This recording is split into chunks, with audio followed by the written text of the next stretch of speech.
स्वागत है दोस्तों। नमस्कार, मेरा नाम है डॉक्टर ललित और मैं आज आपको पढ़ाऊंगा मैथमेटिक्स के इस सेशन में हम शुरुआत करेंगे नए क्वेश्चंस को लेकर के। तो सभी लोगों का स्वागत है। अगर किसी ने अभी तक सब्सक्राइब नहीं किया है तो सब्सक्राइब कर दो।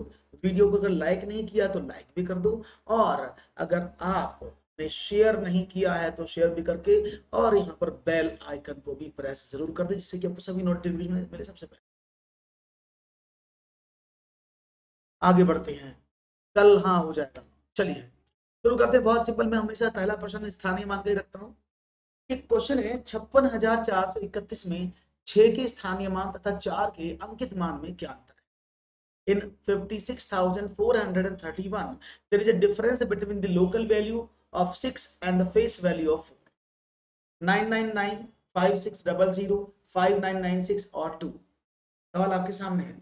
56,431 में 6 के स्थानीय मान और 4 का अंकित मान। और ये अंकित मान मैंने आपको पहले वाले सेशंस में भी बताया हुआ है। अंकित मान का मतलब होता है जातीय मान, निजी मान, इंडिविजुअल वैल्यू, ये सब उसी के नाम है। तो क्या करें? तो अगर इस संख्या की बात करते तो 5 6 4 3 1, इसमें अगर 6 के स्थानीय मान की बात करते तो 6000, और उसने बोला 4 का अंकित मान। देखिए, अंकित मान यानी जो उसका लोकल वैल्यू, जो उसका प्लेस फेस वैल्यू है, वो कभी नहीं बदलता। वो किसी भी स्थान पर चला जाए उससे कोई फर्क नहीं पड़ेगा। तो 4 उसका फेस वैल्यू हमेशा 4 ही रहेगा। तो 4 कम कर दो। जब उसने आपने कम किया तो क्या मिला? 5,996। बड़ा आसान सवाल था, इजीली आपने मैनेज कर लिया और आपको उत्तर भी मिल गया है 5,996। करेक्ट आंसर, एकदम सही जवाब। एक और सवाल आगे लेते हैं और देखते हैं नया सवाल क्या है। 10,000 10 इकाई 10 धाई किसके बराबर है? 10,000 10 units plus 10 10 is equal to what? ये सवाल बड़े आसानी तरीके से मैं आपको बताता आ रहा हूँ। मैं बस डिजिट चेंज कर देता हूँ, सवाल का फॉर्मेट वही रहता है। तो कैसे करेंगे? उसने बोला 10,000, तो 10,000 का मतलब 10 में हजार की गुणा। उसने बोला 10 इकाई, 10 में इकाई मीन्स एक की गुणा। उसने बोला 10 धाई, 10 में 10 की मल्टीप्लाई।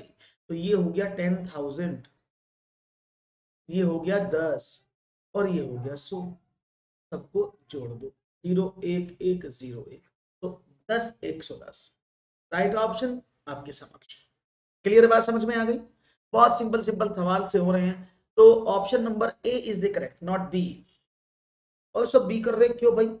अच्छा, पहले वाले क्वेश्चन का आंसर तो नहीं दे रहे हैं सब लोग? अच्छा, अब पहले वाले प्रश्न का आंसर दे रहे हैं, करेक्ट क्वेश्चन का आंसर नहीं दे रहे। ओके, कोई बात नहीं है। तो यहाँ पर जवाब मिला है आपकी तरफ से ये वाला, बहुत ही अच्छी तरीके से। आप बढ़ते हैं आगे और देखते हैं एक और नया सवाल क्या देते हैं आप खास खास। तो शुरुआत करते हैं 2 का ए। एक और सवाल आपके सामने ये रहा। Square root of 64 minus cube root of 64 का मान क्या है? The value of square root of 64 minus cube root of 64 is what? 4 8 16 32।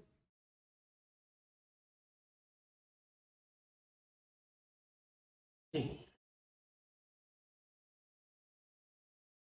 Square root of 64 बड़ा आसान सवाल है। देखो, स्क्वायर रूट का मतलब क्या होता है? इसका वर्गमूल, इसका घनमूल।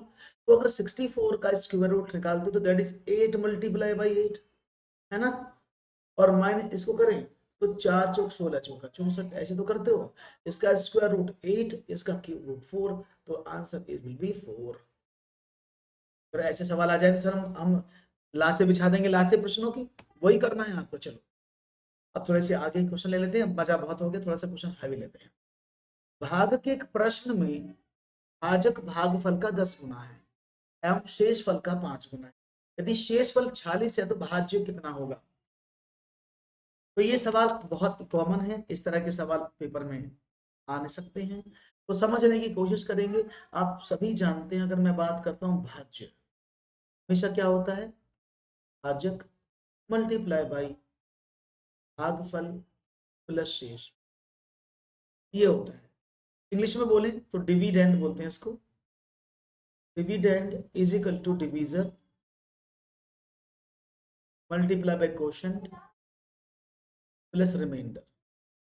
ये जो है एक फॉर्मूला होता है जिसके आधार पर सवालों को आप करते हैं, है ना? तो ये भाज्य बराबर भाज्य गुणा भागफल प्लस शेष, और डिवाइड डिविडेंड बराबर division into quotient plus reminder.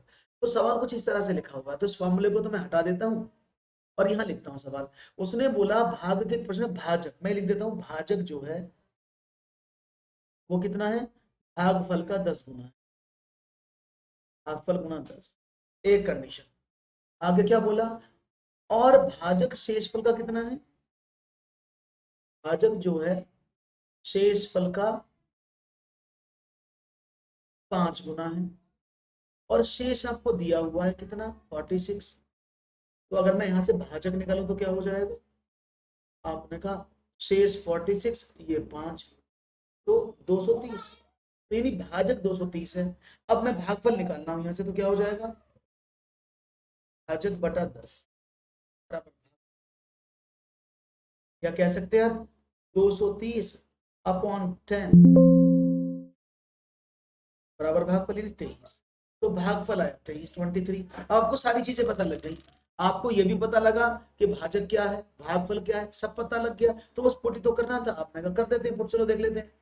अभी आपने देखा कि भाज्य आपको निकालना था, तो भाज्य क्या हो जाएगा, आपने कहा भाजक, भाजक कितना है 230, और साथ में भागफल कितना है, आपने कहा 23, और शेष कितना था 46। नो डेनिया क्लास कर दिए, डेली क्लास कर दिए, हाँ डेली क्लास होती है। तो क्या करें, 0 23 3 69, 23 दूनी 46 और 6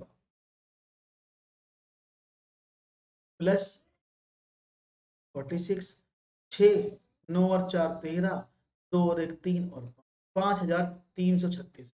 ये राइट ऑप्शन क्या होना चाहिए, ऑप्शन नंबर डी होना चाहिए। क्वेश्चन नंबर समझ में आया, पूरा क्वेश्चन कैसे किया है, 23 00 23 69 यहाँ से लगे 6, 23 दूनी 46 और 6 52, ठीक है क्लियर है, 5336। तो प्रॉब्लम क्लियर है भाई सबको। तो ये सवाल अच्छा सवाल है, कॉन्सेप्चुअल सवाल है, ये आपको समझ में आना चाहिए। एक और प्रश्न ये रहा, क्वेश्चन है 344 गुणा 21 के गुणनफल में क्या जोड़ें कि 9876 हो जाए। तो आपने कहा जोड़ दो, कितना आसान है। देखो आप चाहे तो किसकी गुणा कर लो, सीधा सीधा 21 चौक 84, 21 चौक 84 और 8 92, और 21 थी 63, 63 और 9 72। अब इसमें क्या जोड़े कि ये हो जाए 9 8 6 7, तो 7 में से 4 गए 3, 6 में से 2 गए 4, 6 2643। इतना आसान है, तो बच्चों वाला सवाल, इसको तो आप आसानी से कर सकते थे, इसमें शायद कोई भी समस्यात्मक चीज नहीं आएगी। एक और सवाल, 6 घंटों में सेकंडों की संख्या निम्नलिखित में से किसकी मिनटों की संख्या के बराबर है, 12 दिन, 15 दिन, 16 दिन या 10 दिन। The number of seconds in 6 hours is equal to the number of minutes of which of the following? 5 का सी, बहुत बढ़िया। क्वेश्चन नंबर 6 आपके स्क्रीन पर है, 6 घंटों में आपको बताना है सेकंड की संख्या निम्नलिखित में से किसकी संख्या मिनटों के बराबर। अब तो ऐसे सवाल जब करते हैं बहुत टाइम नहीं लगना चाहिए। देखो 6 घंटे बोला उसने, तो 6 घंटे की मैं बात कर रहा हूं, कोई बात नहीं है। अब ये 6 घंटों में सेकंडों की संख्या की बात हो रही है, तो 6 घंटों में सेकंडों की संख्या, तो 1 घंटे में 60 मिनट और 1 मिनट में 60 सेकंड किसकी मिनटों की संख्या के बराबर है। अब मिनट देखें तो उसने बोला मिनट, और वो भी किसमें दिन दिए सारे, तो एक दिन में 24 घंटे और 1 घंटे में 60 मिनट, 60 से 60 कट गया, 6 चौक 24 और 15, तो 15 दिनों के बराबर हो। Right option 50। क्वेश्चन नंबर 6 का आंसर होना चाहिए 2।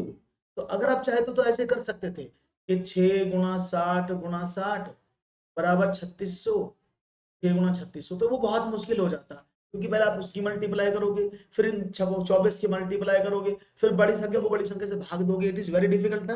हम क्या करते हैं, हम सिंपल इसको करने के बाद सीधा डिवाइड कर देते हैं, हम इसकी मल्टीप्लाई लास्ट में करेंगे।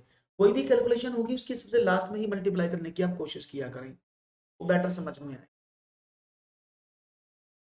1/3, 2/9, 5/6 और 4/27 का लघुत्तम समापवर्त क्या। What is the least common multiple of 1/3, 2/9, 5/6 और 4/27? 1/54, 10/27, 20/3, इनमें से कोई नहीं है, none of these। Good evening, कैसे हैं आप? तो 1/3 उसने बोला एलसीएम बताओ, और शायद आपको याद है अगर मैं एलसीएम की बात करता हूँ, सवाल आ रहे हैं एलसीएम एचसीएफ से, अगर मैं एलसीएम की बात करता हूँ किसका, वो भिन्नों का, फ्रैक्शन का, अगर मैं भिन्नों के एलसीएम की बात करता हूँ तो क्या होता है, एलसीएम होता है अंश का एलसीएम अपॉन हर का एचसीएफ। अगर मैं यहां पर भिन्नों के एचसीएफ की बात करूं तो क्या हो जाएगा, फिर अंश का एचसीएफ और हर का एलसीएम। तो जिस जो पूछा है ना वही निकालना होता है। अगर आपको एलसीएम पूछा है तो एलसीएम ऊपर आएगा, एचसीएफ पूछा तो एचसीएफ ऊपर आएगा, ऐसे फॉर्मूले को समझ सकते हैं। तो हम करें, तो आपने कहा एलसीएम, तो अंश कौन कौन से थे, 1 2 5 4, तो 1 2 5 4 का तो निकालना है आपको एलसीएम, और एचसीएफ 3 9 6 27, इनका निकालना है आपको एचसीएफ। तो भाई 1 2 5 4 का एलसीएम आपने कहा 20 आएगा ना। हाँ अब जो है अरबू, 1 तारीख से यूपी टेट की क्लास चलेंगी मैथमेटिक्स, सिर्फ यूपी टेट की क्लास, डोंट वरी। 1 तारीख से जो मैं स्टार्ट करने वाला हूं, सिर्फ यूपी टेट का प्रैक्टिस करूंगा, don't worry, only for UP TET, don't worry, okay, don't worry. और ये भी यूपी टेट के लिए है, ऐसा नहीं कि यूपी टेट के लिए नहीं होगा ये। तो 20, भाई 5 4 20, और यहाँ थी, तो राइट ऑप्शन क्या है, 20/3, that is the right option number C, correct answer है। इज इट क्लियर, ये बात समझ में आ गई होगी, कोई मुश्किल नहीं है सवाल में, इजी है। एक और सवाल, एक और प्रश्न, तेजी से करेंगे, तेजी से चलेंगे। 4 अंकों की वृहत्तम संख्या एवं न्यूनतम संख्या का योगफल कितना है, the sum of the largest and minimum number of 4 digit is what. तो आप सभी जानते हैं कि अगर मैं 4 अंकों की वृहत्तम बड़ी से बड़ी संख्या की बात करता हूं तो क्या होती है, 1 2 3 4 बार 9, और अगर मैं न्यूनतम संख्या की बात करता हूं तो 1 2 3 4, 1004 डिजिट की सबसे छोटी संख्या है, और 9 9 9 उतने लिख दो सबसे बड़ी संख्या, इन दोनों को ऐड करना था। तो आपने कहा 999, तो 10,999, हाँ डोंट वरी, 10,999 ऑप्शन नंबर 3 यहाँ पर आपको दिया। It clear, any issue any problem हो तो मुझे बताओ, कोई प्रॉब्लम तो नहीं है, डन है, ओके, समझ में आया है अच्छे से। आगे बढ़ते हैं एक और प्रश्न की ओर, इजी इजी सवाल आ रहे हैं आज तो मजा आ रहा है। निम्न में से कौन सा संबंध गलत है, इनमें से कौन सा संबंध गलत बताया गया है। 10⁻², ये 10⁻², है भाई, ये -2 है, सारे पावर में लिखे हैं सब, मैं यहाँ लिख देता हूँ, इसका मतलब ये है जो मैं लिख रहा हूँ, 10⁻², ये लिखा है 10⁻², ये सब 10 माइनस में लिखे हैं, ये शायद हट गया किसी तरह से, और 10⁻³ ऐसे है ये। तो 10⁻², डेसीमीटर 1 मिलीमीटर के बराबर होता है, 10⁻² डेकामीटर 1 सेंटीमीटर के बराबर होता है, 10⁻² किलोमीटर 1 डेकामीटर के बराबर होता है, या 10⁻³ हेक्टोमीटर 1 डेसीमीटर के बराबर होता है। तो इन सवालों को करते समय आपको थोड़ा कंफ्यूजन हो जाता है, और अगर ये कंफ्यूजन हो जाता है तो ये मैंने आपको समझाया भी कि इसको कैसे कर सकते हैं। देखो समझो कैसे करना है, जब भी आपको मेजरमेंट की बात आए, मापन की बात आए, तो आप सीधा एक लाइन ऐसे देखो, सपोज ये मिलीमीटर, सबसे छोटी राशि मिलीमीटर, और ये किलोमीटर है, बीच में आता है मीटर, ठीक है ना। इसके पास होते हैं 2 संख्या जिनको बोलते हैं डेकामीटर, ये डेसीमीटर, और इसको बोलते हैं सेंटीमीटर, और ये होता है हेक्टोमीटर, ये होता है किलोमीटर। हर एक राशि एक दूसरे से 10 की पावर में कनेक्ट होती है, यानी मल्टीपल ऑफ 10, ये वाला 10 का मल्टीपल, इसमें 10 की गुना करो तो ये मिल जाएगा, हर बार 10 10 की मल्टीप्लाई करोगे तो ये संख्या आपको मिलती रहेंगी, ये सब क्या, मल्टीप्लाई बाई 10। तो जब आप छोटी राशि से बड़ी राशि छोटी तरफ देखते हो तो ये पावर प्लस हो जाती है, और जब छोटी से बड़ी की तरफ देखते हो तो ये नेगेटिव हो जाती है। जैसे मैं आपसे बात करूं, मैंने बोला कि भाई 1 किलोमीटर में कितने सेंटीमीटर होते हैं, तो देखो किलोमीटर यहाँ पर है, सेंटीमीटर यहाँ पर, कितने 10 आए, 1 2 3 4 5, तो 10⁵, तो हम सीधा लिख देते 10⁵। वहीं अगर अपोजिट पूछा जाए, वहीं अगर उल्टा पूछा जाए कि 1 सेंटीमीटर में कितने किलोमीटर है, तो क्या करेंगे, काम वही है। देखो 1 सेंटीमीटर में पूछा तो क्या करूंगा मैं? अब 1 2 3 4 5 तो 10 की पावर -5 हो जाएगा। तो छोटी से बड़ी की तरफ चलेंगे तो पावर नेगेटिव कर देंगे, और बड़ी से छोटी की तरफ चलेंगे तो पावर पॉजिटिव कर देंगे। अब देखो उसने बोला 1 मिलीमीटर में कितने डेसीमीटर होते हैं। अब देखते हैं ना, ये मिलीमीटर है और ये हो गया डेसीमीटर। कितने हैं? आपने कहा 1 2, तो 1 mm is equal to 10 to the power -2 decimetre होता है। बात समझ में आ गई? यानी पहला वाला स्टेटमेंट करेक्ट है। क्लियर है? दूसरा सवाल क्या था? 1 सेंटीमीटर में 10 की पावर -2 डेकामीटर होते हैं। अब ये सेंटीमीटर है, ये रहा सेंटीमीटर है ना, तो 1 सेंटीमीटर में कितने होंगे डेकामीटर? ये हो गया DAM। तो आपने क्या देखा? 1 2 3, तो ये 10 की पावर -3 होने चाहिए। उसने 10 की पावर 2 दिया है तो गलत लिखा है ना ये भाई। उसने हमने निकाला 10 की पावर -3 होना चाहिए, वो करा 10 की पावर जो है -2 है। गलत है। मैं सबको करा देता हूँ जिससे कि आपको आगे आने वाले प्रश्न में प्रॉब्लम ना हो। तो अगर हम बात करते हैं एक डेकामीटर की, तो एक डेकामीटर में किलोमीटर पूछे, डेकामीटर ये रहा और किलोमीटर ये रहा। कितने 10 हुए? 1 2, तो 10 टू दी पावर -2 किलोमीटर। उसने बोला एक डेसीमीटर में, एक डेसीमीटर में कितने हेक्टोमीटर। अब डेसीमीटर ये रहा, तो 1 2 3 10 to the power minus hectometre. बात समझ में आ गई सारी? कैसे करते हैं इन सवालों को? तो बस आपको एक छोटा से दिमाग में चार्ट रखना है, you will get all the answer. और सीटेट में इस तरह के क्वेश्चन बहुत ज्यादा है लॉजिकली, ठीक है ना? ओके, ये बहुत ज्यादा लॉजिकली प्रॉब्लम कर रहे हैं क्योंकि आपको सवाल इस तरह से दिए जा रहे हैं, जैसे कि सवाल जब आपको दिया जाता है तो आपको बार बार सवालों को समय ज्यादा लगे, कॉन्सेप्चुअली आपको समझ में आए कि वो ये रटने से कभी नहीं आएंगे। क्लियर है? बात समझ में आ गई? क्लियर है? एक और सवाल, चलिए ये क्लियर हो गया आपको, बहुत बढ़िया। एक आसान सवाल है, केले का मूल्य 1.25 रुपया है, इसी प्रकार के 4 दर्जन केले खरीदने के लिए कितने आवश्यक मूल्य होगा? एक केले का प्राइस कितना दिया है? एक केले का प्राइस है भैया 1.25 रुपया, 4 दर्जन, तो एक दर्जन में 12 वस्तु होती है, 4 में कितने हुए? 48, 48 ना, 48। तो 12 इंटू 4 इज इक्वल टू 48, तो ये 48 यहां पर आ गया। अब 48 जो है ये है, और 1.25 जो है वो क्या है? इसका मूल्य है। तो मल्टीप्लाई कर दें तो 48 में 12 जोड़ दो, 60 हो गए। देखो 48 मंजा 48, और 48 में एक चौथाई कर दो 12, तो 60 रुपए के वो बनानास हो जाएंगे। दैट इज केला। क्लियर है भाई? समझ में आ रही है बात सभी लोगों को? मुझे उम्मीद है आपको अच्छी तरह से समझ में आ रही होगी, कोई भी दिक्कत नहीं होगी। एक और सवाल लेते हैं फिर इसी बात पर। 10 आदमी 10 दिन में 10 चटाई बना सकते हैं, इसी प्रकार की 20 चटाइयां 8 दिन में कितने आदमी बनाएंगे? 10 men can make 10 mats in 10 days. How many 20 mats can be made in 8 days? तो आपको मैथ्स बताना कितने मैथ्स बन जाएंगे।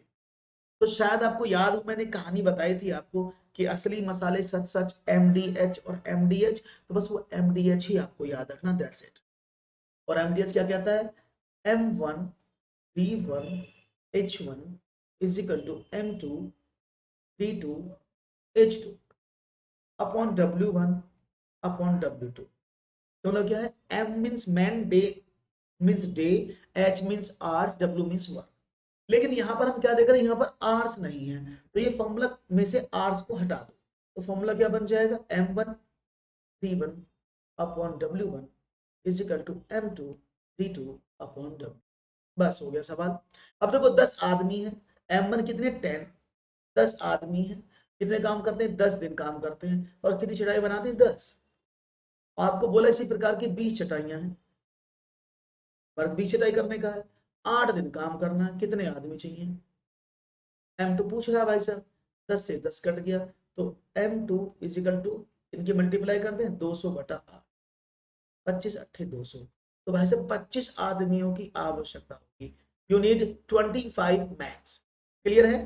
25 आदमी आपको चाहिए। राइट ऑप्शन क्या है? Option number 4, that is the right answer, 25%।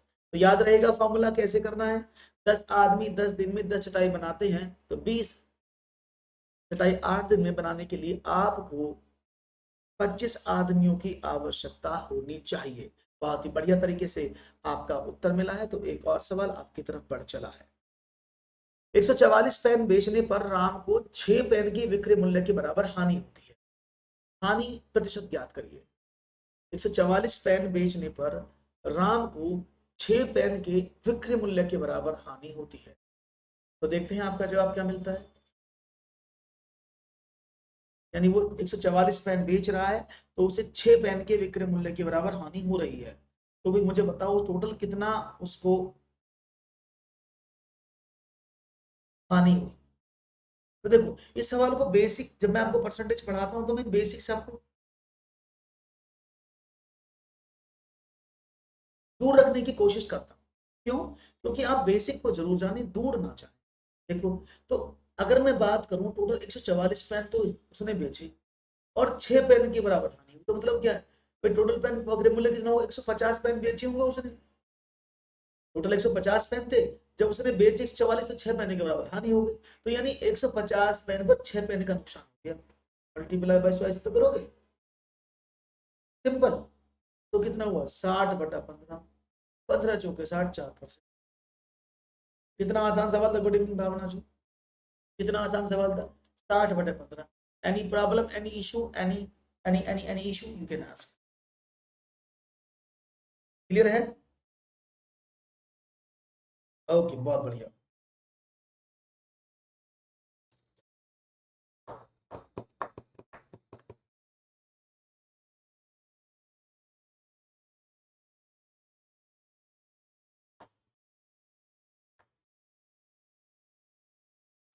Clear है? Done? Any issue, any problem? No problem. तो ये हो गया आपका सवाल एकदम सही। आगे बढ़ते हैं जी। 2%, 6%, 14% या 4%? राइट ऑप्शन था 4%। आपने एकदम सही जवाब दिया। एक और प्रश्न। दो समांतर रेखाओं के बीच की दूरी हमेशा क्या है? घटती है, बढ़ती है, बराबर रहती है, या घट या बढ़ सकती है? आपको देना है जवाब। दो समांतर रेखाओं के बीच की दूरी घटती है, बढ़ती है, बराबर रहती है, घट या बढ़ सकती है? देखते हैं जवाब क्या मिलेगा। Parallel lines. Distance between two parallel lines. A decreases, 2 increases, 3 remain equal, may decrease or increase. जवाब क्या मिलेगा? एकदम बेहतरीन तरीके से देने की। दो समांतर रेखाओं के बीच की दूरी आप सभी जानते हैं। Two line is said to be two lines are said to be parallel if the distance between both of them is always remains same. यानी अगर जहां तक उनके बीच की दूरी बराबर रहेगी वो वहीं तक ही पैरेलल यानी समांतर मानी जाएंगी। तो ये पैरेलल, जैसे रेल की पटरियां, सबसे अच्छा एग्जांपल बचपन से सुनते आए होंगे। तो उनके बीच की दूरी अगर बराबर है तो ही वो पैरेलल लाइन से, अदरवाइज नहीं हो। पैरेलल लाइंस कहीं भी एक दूसरे को इंटरसेक्ट नहीं करती हैं, वो हमेशा साथ साथ चलती है लेकिन एक दूसरे को काट नहीं सकती, प्रतिच्छेदित नहीं कर सकती। क्वेश्चन है, दो घनों के आयतनों का अनुपात 27:64 है। इसके संपूर्ण पृष्ठों के क्षेत्रफल का अनुपात क्या होगा? The ratio of the volume of two cubes is 27:64। इसके संपूर्ण पृष्ठों के क्षेत्रफल का अनुपात क्या होगा? The ratio of the volume of two cubes is 27:64।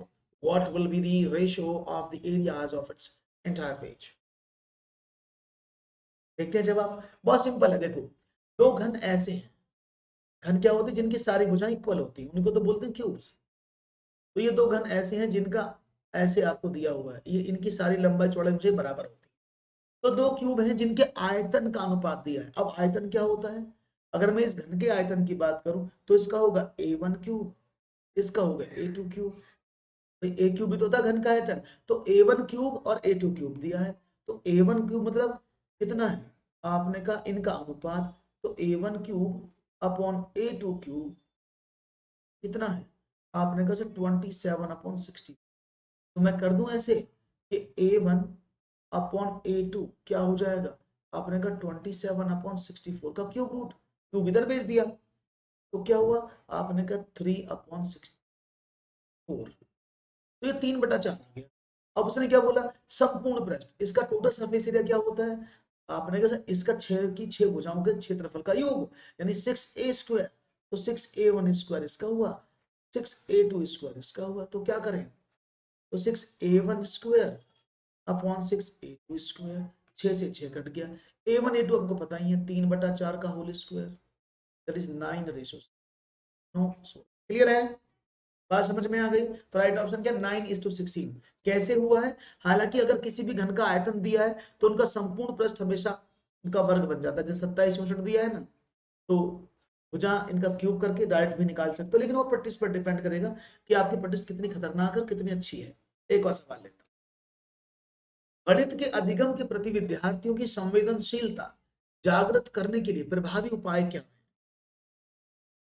Effective measures to awaken a student's sensitivity to mathematics learning, that is विषय सामग्री को विद्यार्थी के अनुभव के क्षेत्र से संबंधित करना, जो पढ़ाया जाना है उसे संबंधित प्राप्त पूर्व ज्ञान की जांच करना, विद्यार्थियों को अवधारणाओं के अनुप्रयोगों से अवगत कराना, जिनमें दैनिक जीवन की स्थितियों से संबंधित अनुप्रयोगों को अधिक प्राथमिकता दी जाए, या उपरोक्त सभी।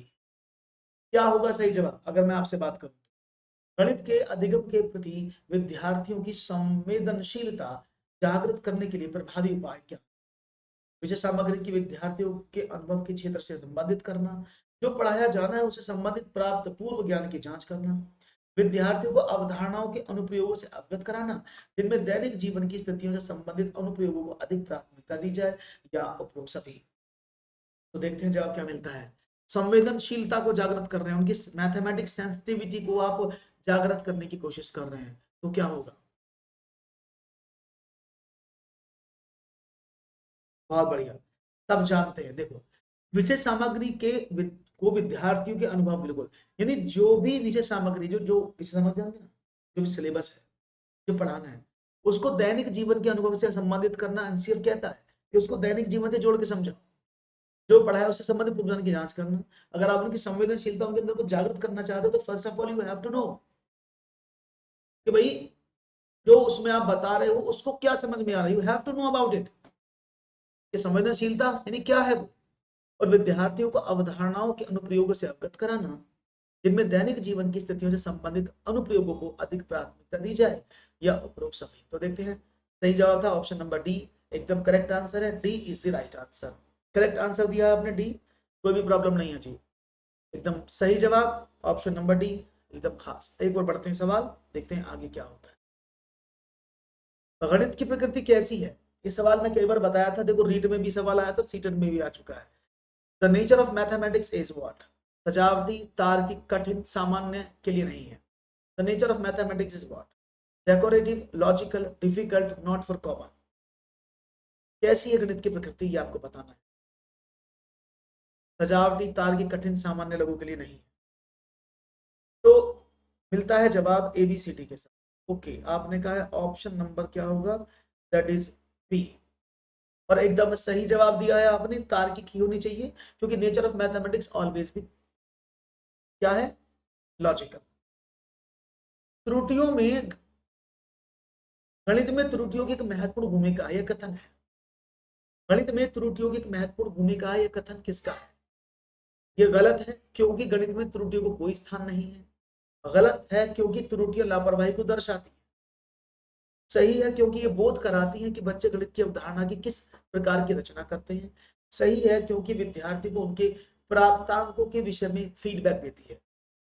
तो देखते हैं तो क्या है, क्वेश्चन नंबर 17 आपके समक्ष है, गणित में त्रुटियों की एक महत्वपूर्ण भूमिका कौन सी है। गलत है क्योंकि गणित में त्रुटियों का कोई स्थान नहीं है। गलत है क्योंकि त्रुटियां लापरवाही को दर्शाती हैं। सही है क्योंकि ये बोध कराते हैं कि बच्चे गणित की अवधारणा की किस प्रकार रचना करते हैं।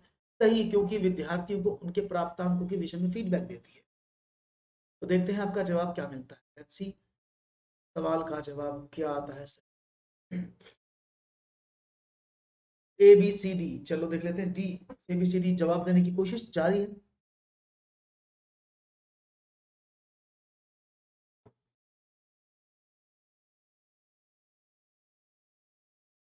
तो मिला है एबीसीडी के रूप में आंसर। गणित में त्रुटियों की एक महत्वपूर्ण भूमिका है, यह कथन किसका है?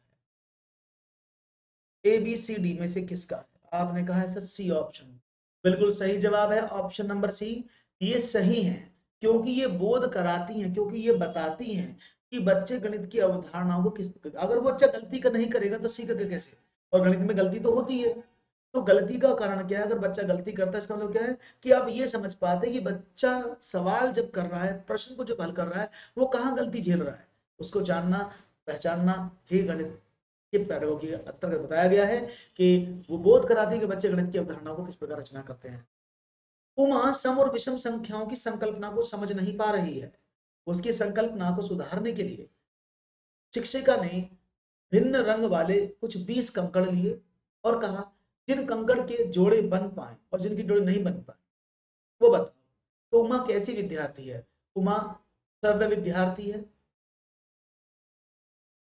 उमा को व्यक्तिगत ध्यान की आवश्यकता है। चाक्षुष विद्यार्थी है। कायिक गतिक विद्यार्थी है, यानी वो ऑडियो स्टूडेंट है। Required personal attention, is a visual student और इज ए डायनामिक स्टूडेंट। कैसी बच्ची है ये आपको बताना है। देखते हैं जवाब क्या मिलता है। तो क्या आवश्यकता है उसको ये देखने की बात है। Let's understand it also. Okay, समझते हैं।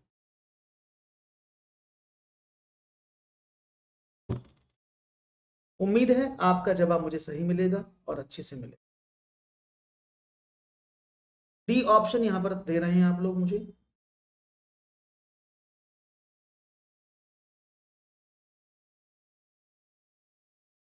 डी, चलिए देखते हैं।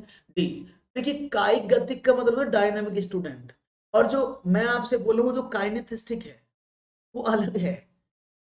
काइनेथिस्टिक का मतलब अलग है, वो गति परक बच्चे होते हैं, गति संवेदी, गति परक बोलते हैं उनको। तो वो काइनेथिस्टिक नहीं है ये जो आप समझ रहे हैं, ये है डायनामिक। डायनामिक मींस जो बच्चा तेजी से किसी भी एनवायरनमेंट में चीजों को सीख सकता है, अडॉप्ट कर सकता है। तो उमा सम और विषम संख्याओं की संकल्पना को समझ नहीं पा रही है।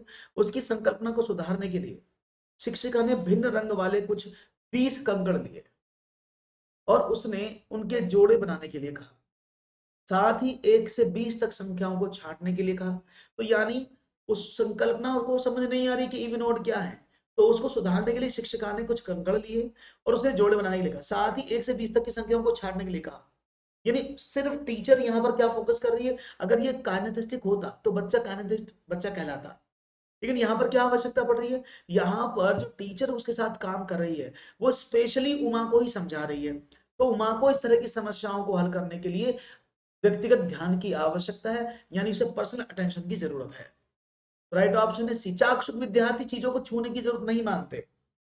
देखो श्रव्य दिक शिक्षार्थी सिर्फ सुनकर काम चलाते हैं, व्यक्तिगत ध्यान की आवश्यकता नहीं होती, उनको बोलते हैं। और चाक्षुष विद्यार्थी की अगर हम बात करते हैं तो चाक्षुष विद्यार्थी जो होते हैं उनको बोलते हैं विजुअल स्टूडेंट। तो वो सिर्फ देखकर ही काम चला लेते हैं। और कायिक की अगर हम बात करते हैं तो डायनामिक स्टूडेंट को बोला जाता है। राइट ऑप्शन है ऑप्शन नंबर 2।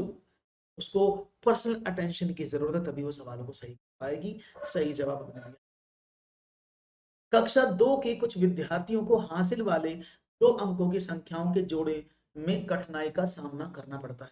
इस समस्या का कारण है, कक्षा 2 का एक बच्चा है, उसे हासिल वाले 2 अंकों की संख्याओं के जोड़ में कठिनाई का सामना करना पड़ता है। इस समस्या का क्या कारण है?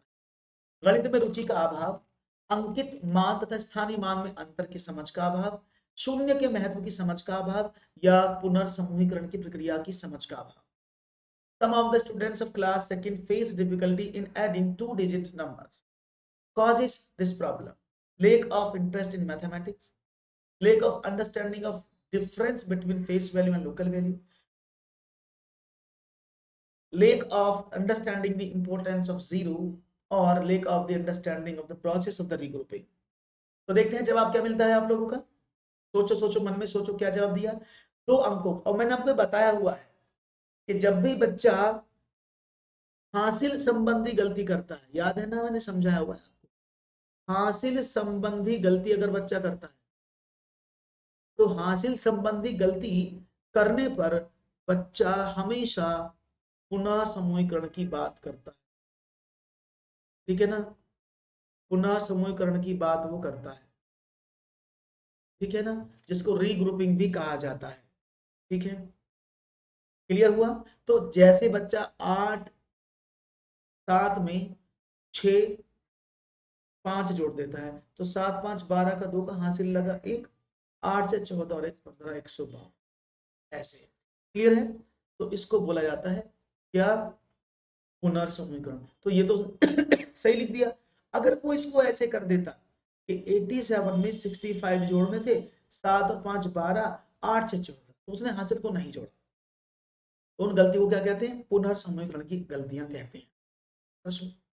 एनसीएफ 2005 मानता है कि गणित में सोचने एवं तर्क का एक निश्चित तरीका निहित है। नीचे दिए गए कथनों में से वह कथन चुनिए जो उपरोक्त सिद्धांत का पालन नहीं करता।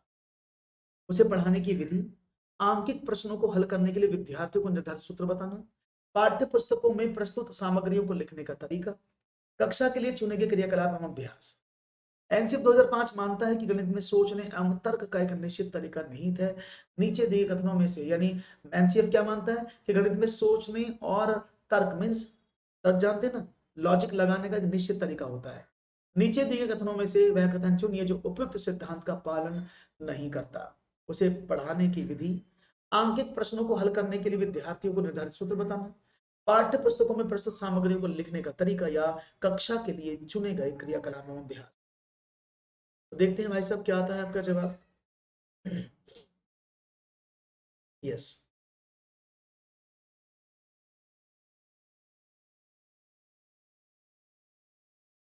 और आपका जवाब मिला है ABCD के रूप, और 20 का बी ऑप्शन दे रहे हैं, बिल्कुल सही बात है। देखिए, उसे पढ़ाने की विधि, बिल्कुल सही बात है, पढ़ाने का तरीका अच्छा होना चाहिए। आंकित प्रश्न हल करने के लिए विद्यार्थियों को निर्धारित सूत्र बताना, ये सिद्धांत का पालन नहीं करता है। गणित की जो बात है वो लचीलापन उसके अंदर होता है। आप बच्चे को कोशिश करें कि वो मोटिवेट हो और वो चीजों को समझने की कोशिश करे। तो आंकित प्रश्नों को हल करने के लिए विद्यार्थियों को निर्धारित सूत्र बताना, ये एनसीएफ के अगेंस्ट है। पाठ्य पुस्तकों में प्रस्तुत सामग्रियों को लिखने का तरीका क्या होता है, नहीं, पाठ्य पुस्तक में प्रस्तुत सामग्रियों को लिखने का तरीका एकदम सही है कि जो आपको पाठ्य पुस्तक मिली है, जो बुक मिली है, उसमें जो मेटेरियल है वो किस हिसाब से दिया गया है, और कक्षा के लिए चुने गए क्रियाकलाप एवं अभ्यास, जो क्लास के लिए आपने क्या क्या क्रियाकलाप, ने क्या एक्टिविटीज, क्या एक्सरसाइज और चुने हैं, उनको जानना सही बात है। सिर्फ ये जो है निर्धारित सूत्र बताना, ये गलत बात है जी। सुहानी,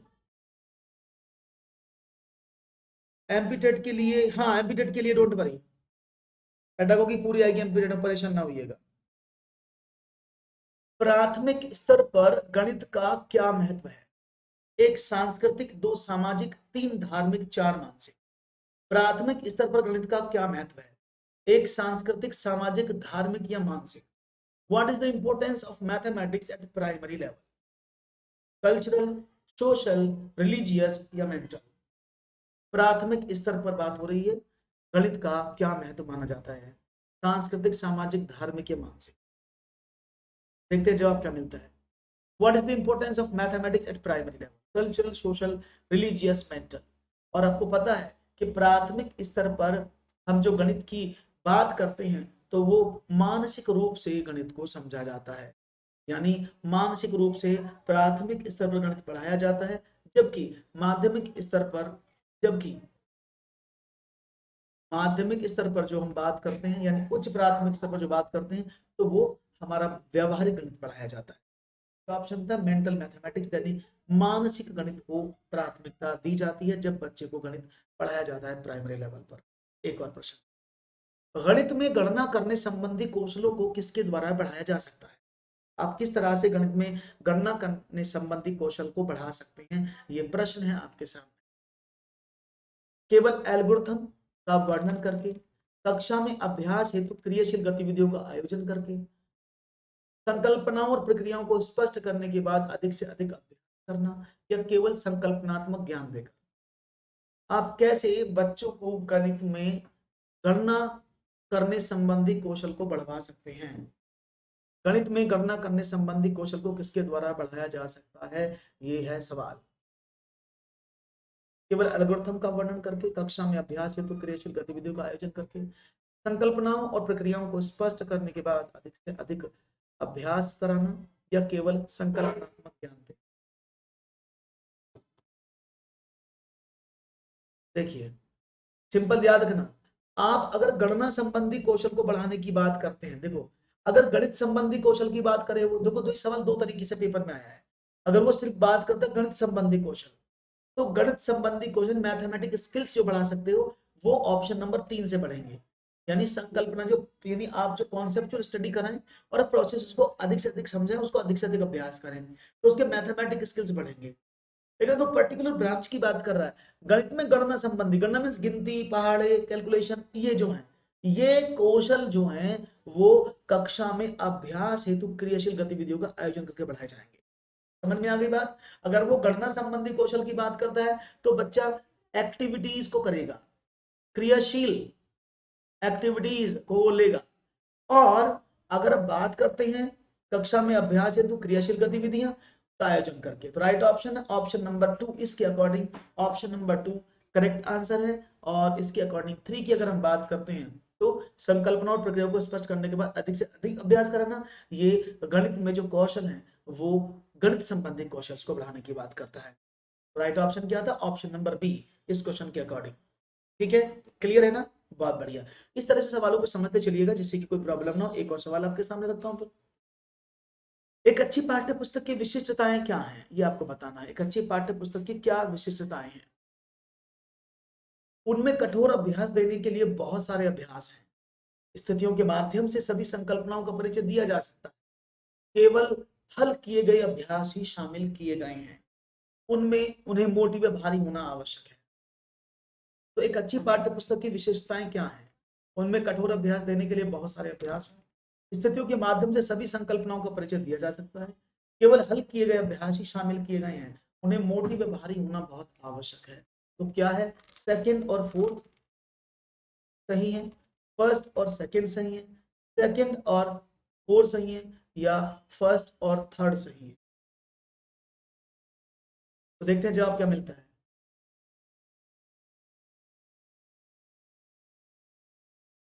तो जवाब मिलने लगे हैं आप लोगों के बहुत। देखो, अगर हम अच्छी पाठ्य पुस्तक की विशेषताओं की बात करें, विशिष्टताओं की बात करें, तो उन्हें मोटी और भारी होना आवश्यक नहीं है। क्योंकि हमारे जो कोठारी आयोग के अध्यक्ष कोठारी जी रहे हैं, उन्होंने एनसीएफ जब सर यशपाल जी जो रहे हैं, यशपाल जी ने कहा है स्पेशली, जब एनसीएफ 5 बना था 2005, उसमें हमारे यशपाल जी ने कहा है कि मोटी किताबें और बड़ा पाठ्यक्रम बालक की असफलता का कारण है। तो वो असफलता उन्होंने बोला तो भारी मोटी आना नहीं है। और अगर उसमें केवल अभ्यास ही हल किए गए होंगे, केवल हल किए गए अभ्यास ही शामिल होंगे, तो प्रॉब्लम है ना। तो उसमें केवल हल किए गए अभ्यास ही शामिल किए गए हैं, ये भी गलत है, सही नहीं है। क्योंकि उसमें केवल हल किए गए अभ्यास शामिल नहीं होने चाहिए। बहुत सारी चीजें शामिल होनी चाहिए। और स्थितियों के माध्यम से सभी संकल्पनाओं का परिचय दिया जा सकता है, बिल्कुल सही बात है। कि जो भी इसमें पढ़ा रहे हो, उसमें जो भी स्थितियां हैं, जो भी रेफरेंसेस हैं, उनको कॉन्सेप्चुअलाइज किया जाए। और उसमें अभ्यास देने के लिए, क्वेश्चन करने के लिए अभ्यास भी होने बहुत जरूरी है। तो राइट ऑप्शन है फर्स्ट एंड सेकेंड। क्लियर है, समझ में आ गया। एक और सवाल, निम्नलिखित ग्रिड वर्गाकार कागज पर खींचा गया है। आपके सामने एक ग्रिड पेपर दिख रहा होगा। The following grid is drawn on A square paper. यह निरूपण किसकी ओर संकेत करता है? किन तारा, अबेकस पर संख्याओं की स्थिति, स्थानीयमान की अवधारणा, दहाइयों और इकाई की तुल्यता, या गणितीय खेल? To whom does this representation point? The position of the number on the count. Yes. Concept of local value, tens and unit equivalence, mathematical games. देखते हैं जवाब क्या मिलता है।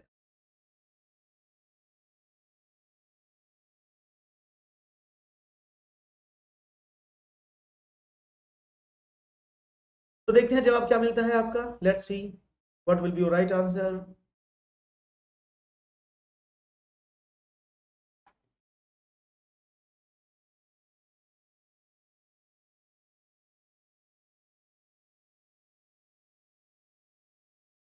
ओके, तो जवाब मिल रहा है एबीसीडी के रूप में, और आपने कहा 24 कभी। लेट्स सी, देखते हैं जवाब क्या है। बिल्कुल सही बात है, क्योंकि देखो ये लिखा है वंस, टेंथ, 100,000, वंस, टेंथ, 100,000, यानी ये इकाई, दहाई, सैकड़ा, हजार लिखा है, तो ये वाले अंक दहाई को दिखाते हैं, ये वाले कॉलम इकाई को दिखाता है। तो मतलब क्या है, स्थानीय मान की अवधारणा, यानी कॉन्सेप्ट ऑफ लोकल वैल्यू या कॉन्सेप्ट ऑफ प्लेस वैल्यू को ये शो करता है। एकदम सही जवाब आपने दिया है। एक और सवाल, गणित निष्कर्षों तक पहुंचने का विज्ञान है, ये किसने कहा था? हॉगविन,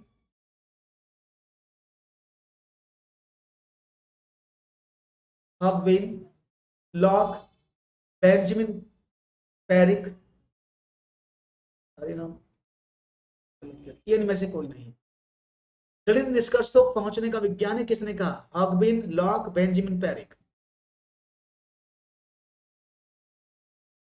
हॉगविन, लॉक, बेंजामिन पेरिक। तो सबको पता ए, ओ माय गॉड, ए का है हॉगविन। ओके, हॉगविन, हॉगविन, हॉगविन। ओके, सो हॉगविन जो है, उन्होंने ये नहीं कहा था, हॉगविन साहब ने कहा था कि बच्चों पर ये जो निष्कर्ष है, हॉगविन का जो निष्कर्ष आप बात करते हैं, तो हम क्या करेंगे, गणित निष्कर्षों तक पहुंचने के लिए वैज्ञानिक किसने कहा था? हॉगविन ने।